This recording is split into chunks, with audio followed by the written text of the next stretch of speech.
My dear colleagues and chairperson, thank you for offering this moment to speak on this parliament regarding the budget speech.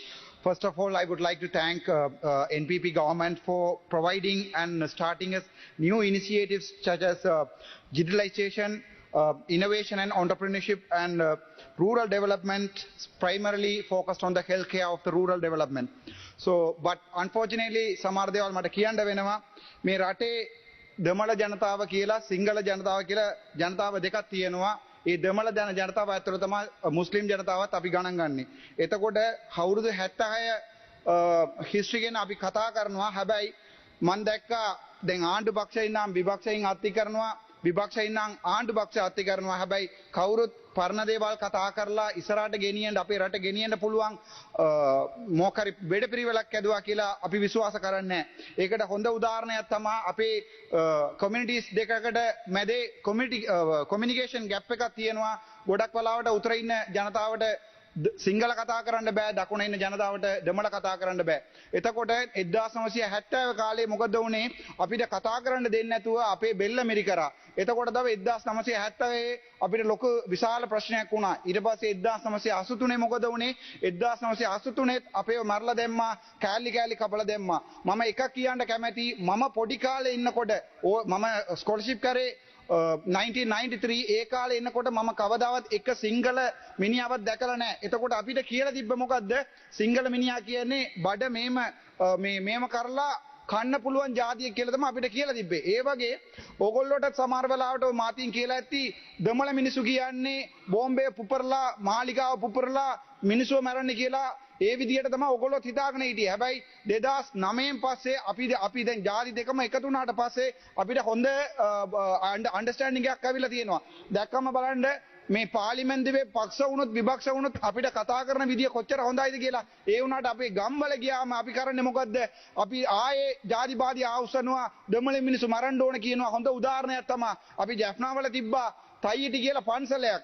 අපේ මන්දිරලා 6 දෙනෙක් ඉන්නවා, 5 දෙනෙක් කිව්වා ඒක කඩන්න ඕන කියලා. හැබැයි මම නම් විශ්වාස කරනවා මේ රටේ එක පන්සල එකක් කැඩුවොත්, එක කෝවිලයක් කැඩුවොත්, එක සර්ච් එකක් කැඩුවොත් ආයේ ජාතිවාදී උසන්න පුළුවන් කියලා මම විශ්වාස කරලා මම ජනාධිපතිට කිව්වා ඒ කරන්න එපා කියලා. ඊටු ටික මට දෙමළෙන් කියන්න කැමැති.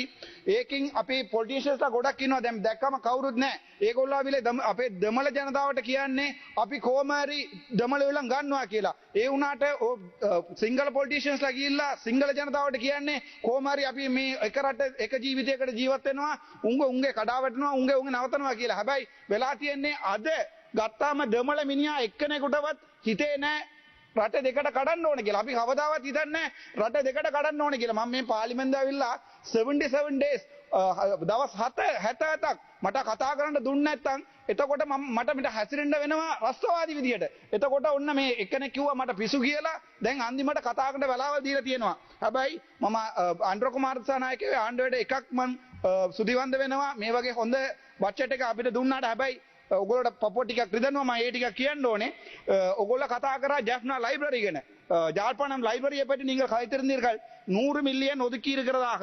அந்த 100 மில்லியன் என்பது மொத்த கேபிட்டல் டோட்டல் எக்ஸ்பெண்டிச்சரிலே அது மொத்தம் 1315 மில்லியன். அதிலே யாழ்ப்பாணம் லைப்ரரிக்கு ஒதுக்கப்பட்டது 0.0076 வீதம். பிச்சை போடுவது போன்று யாழ்ப்பாணத்துக்கு ஒரு 100 மில்லியனை ஒதுக்கி இருக்கிறீர்கள். பரவாயில்லை. அதுக்கு பிறகு பார்ப்போம். உள்ளூர் வீதிகளை, வடக்கு வீதிகளை நீங்கள் தருவதற்காக 5000 மில்லியன் ஒதுக்கி இருக்கிறீர்கள். இந்த புத்தகம் அவ்வளவற்றையும் வீடு கொண்டு சென்று வடிவாக படித்திருக்கிறேன். 5000 மில்லியன் தருவதாக சொல்லியிருக்கிறீர்கள். நன்றி, நாங்கள் அதுக்கு சந்தோஷப்படுகிறோம். ஆனால் டோட்டல் கேபிட்டல் எக்ஸ்பெண்டிச்சரிலே அவை 0.38 வீதம். 0.38 வீதம். அது ஒரு பிச்சை, தமிழனுக்கு போட்ட பிச்சை. ஏனென்றால் உங்களுக்கே தெரியும், உள்ளூராட்சி சபை தேர்தல் வரை இருக்கிறது. அது தவிர மாகாண சபை தேர்தல் இருக்கிறது. ஆகவே பட்ஜெட்டிலே எதிர்க்கட்சியை குத்துவதற்காக நீங்கள் எங்களுடைய லைப்ரரியை பாவித்திருக்கிறீர்கள். தவிர நீங்கள் எங்களுக்கு தந்தது 0.007 வீதம். சரி, அதையும் வேண்டாம். வடக்கு கிழக்கிலே இதுவரைக்கும் 35 ஆண்டுகள் பெரும் போர் நடந்தது. அந்த போரால் நான் உட்பட எனது சமூகம் கட்டிய வீட்டை கூட இழந்து விட்டு சென்றோம். ஆனால் வடக்கு கிழக்குக்காக நீங்கள் தந்தது 1500 மில்லியன்.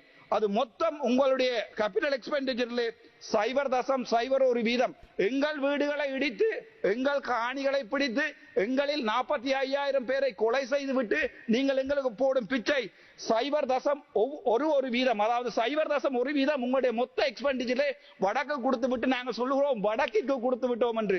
என்ன ஒரு விடயத்தை சொல்லுகிறேன், வட்டுவாகல் பாலத்தை பற்றி கைத்திருக்கிறீர்கள், 1000 மில்லியன் தந்திருக்கிறீர்கள் என்று சொல்லுகிறார்கள்.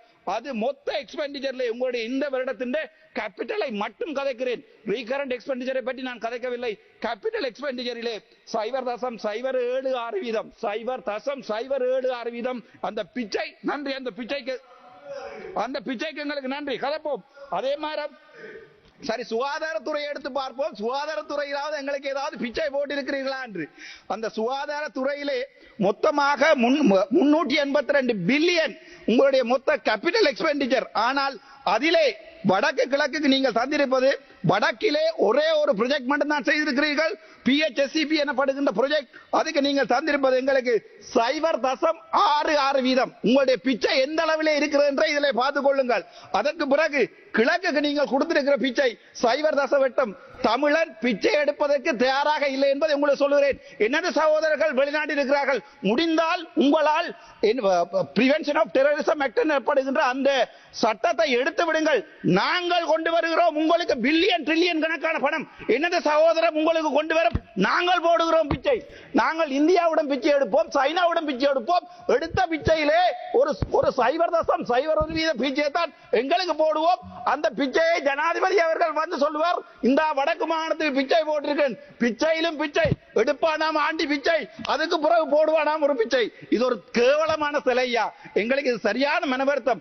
நான் எங்களுடைய அரசாங்கத்தின் இந்த வரவு செலவு திட்டத்தில் மிகவும் எதிர்பார்ப்போடு இருந்தவன். சரி, அது வேண்டாம், பரவாயில்லை. என்ன ஒன்றை சொல்லுகிறேன், யாழ்ப்பாணத்திலே இண்டஸ்ட்ரியல் பார்க் கட்டுகிறீர்களா? 300 மில்லியன், மொத்தம் 500லே 3 இடங்கள், அதுல 300 மில்லியன் இருக்கிறதா? அது எவ்வளவு தெரியுமா?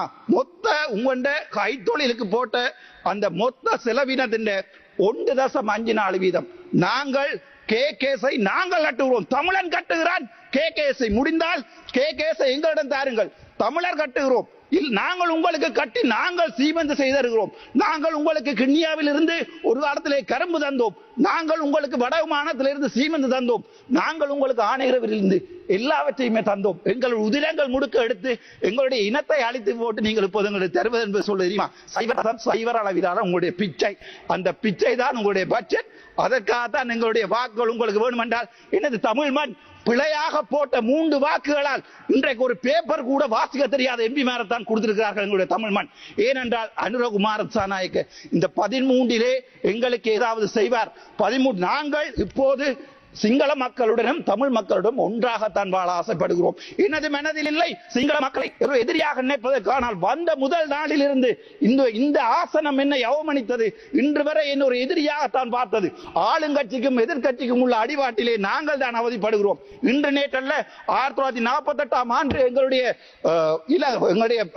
வெள்ளைக்காரருடைய ராஜ்யம் இதை இலங்கையிடம் தந்திரும் போது அவர்கள் சிரித்து விட்டு தான் போயிருப்பார். அவர்களுக்கு தெரியும் சிங்கள இனம் தமிழ் இனம் ஒன்றாக வாழாது. ஏனென்றால் இவர்கள் 2 பேரும் ஒருவரை ஒருவர் அடித்துக் கொள்வார்கள் என்று. ஆனாலும் ஒரு நம்பிக்கை, உங்களுடைய பிச்சையாவது முழுமையாக பாதிக்கலாம் என்றுதான் என்னுடைய ஆசை. அதன் பிறகுதான் பார்த்தேன் DCG மீட்டிங். உங்களுடைய GA பிரதீபன் நேற்றைய தினம் அரசாங்க வாகனம் ஒன்றை கொண்டு போய் அவருடைய மகன் உடைத்திருக்கிறார். பரவாயில்லை, எங்களுக்கு வாகனம் வேண்டாம். ஆனால் GA பிரதீபன் சொல்லுகிறார், மொத்தம் 56 மில்லியன் நீங்கள் கொடுத்த பாராளுமன்ற உறுப்பினர்களின் பன்முகப்படுத்தப்பட்ட நிதியிலே அவர் 35 மில்லியனை எடுக்க போகிறார்கள். இப்போது வடக்கு கிழக்கிலே நாங்கள் என்ன தேங்காய்களை ஆவதா? சரி, அதுதான் சொல்லும் போதுதான் எனக்கு ஞாபகம் வருகிறது. வடக்கு கிழக்கிலே இன்று வரை எத்தனையோ வெள்ளை ஈக்கள், எத்தனையோ தென்னை மரம் 250 ரூபாய் ஒரு தேங்காய் போகிறது. ஆனால் அதை நடவடிக்கை உங்களுடைய விவசாய அமைச்சரை வடக்கு பக்கம் காணவில்லை. சரி, அது பரவாயில்லை. என்னுடைய வைத்தியர்களை பற்றி பார்ப்போம். ஒரு வைத்தியன் ஒரு கார் ஒன்றை வேண்டுவதாக இருந்தால் 50,000 ரூபாய் படி மிச்சம் பிடித்தால் அவனுக்கு 40 ஆண்டுகள் சேமிக்க வேண்டி இருக்கும் இந்த நாட்டிலே. அதான் எங்களுடைய சுகாதார அமைச்சரிடம் கேட்டேன், முடிந்தால் எங்களுடன் கதையுங்கள் என்று சொல்லி. ஏன் எங்களுடன் கதைப்பதால் என்ன பயம்? நான் எழுப்பினால் மைக்கை ஓஃப் பண்ணுகிறார்கள். எதற்காக பயப்படுகிறீர்கள்? ஏனென்றால் நீங்கள் சொன்ன விடயங்கள் இந்த பிச்சைகளை எல்லாத்தையும் கணக்குடன் காட்டுவதற்கு என்னால் இயலும்.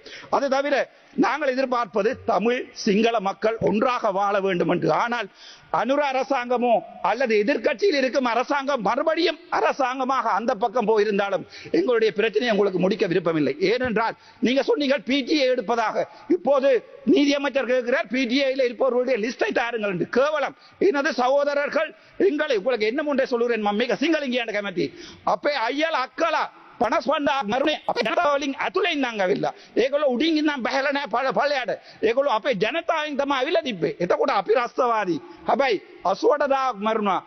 මේ කොහෙද දලදා මාලිය බෝම්බය පුපුරුවා. ඕගොල්ලෝ රස්තවාදී නැහැ. ඕගොල්ලෝගේ රෝගණ විජේවීර රස්තවාදී නැහැ. අපේ ප්‍රභාකරන් රස්තවාදී. එක මේක හේතුව. අපි දෙමළ ඕගොල්ලෝ සිංහල. හැබැයි අපේ ජෙනරේෂන් එකටත් ඒක උළුවට නැහැ.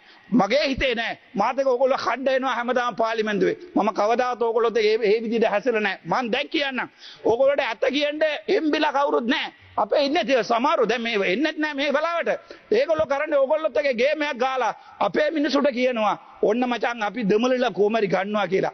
එතකොට මම කිව්වොත් පන්සල කඩන්න එපා කියලා. මම ජනතා විරෝධී වෙනවා. ඒගොල්ලෝ ජනතාවේ නායකයා වෙනවා. මම දැන් පොප්පු ඉඳන් කතා කරන්නේ. මේක මට දවස් 77 days I was deprived of speaking on this parliament. මට ඒකට කවදාවත් මුකුත් කරලා නැහැ. ඒක ඒට අමතරව clean Sri Lanka. Well done. Clean Sri Lanka என்று சொல்லி நீங்கள் 5000 මිලියන දෙකයි ඔබතුමාට තියෙන්නේ. හරි සර්. Clean Sri Lanka කියලා 5000 மில்லியன் ஒதுக்கி இருக்கிறீர்கள்.